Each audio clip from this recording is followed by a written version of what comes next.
Buonasera e ben ritrovati con l'informazione flash di New Sicilia, i principali titoli del pomeriggio. L'ex presidente della regione Totò Cuffaro ha lasciato la carica di segretario nazionale della Democrazia Cristiana dopo la richiesta di arresti domiciliari avanzata dalla Procura di Palermo nell'ambito dell'inchiesta su presunti appalti truccati.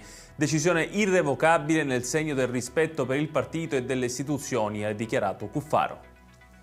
E proprio sull'inchiesta Palazzo d'Orléans fa sapere che segue con doveroso riserbo istituzionale ma con altrettanta rigorosa attenzione l'evoluzione della vicenda. Il governo Schifani ha preso i primi provvedimenti riunendo in via straordinaria la Giunta, sospendendo e revocando gli incarichi agli indagati che ricoprivano ruoli pubblici.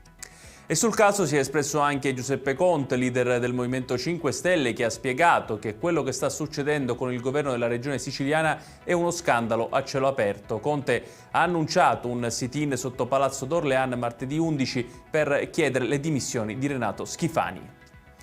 Manlio Messina, deputato ed ex assessore regionale al turismo, da settimane in aperta polemica con Renato Schifani, ha detto pubblicamente che gradirebbe il ritorno di Nello Musumeci alla presidenza della regione, definendolo la figura più autorevole per guidare la coalizione.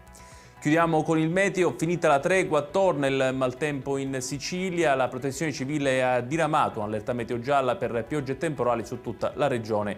I rovesci dovrebbero concentrarsi tra la notte e la mattinata per attenuarsi dal pomeriggio.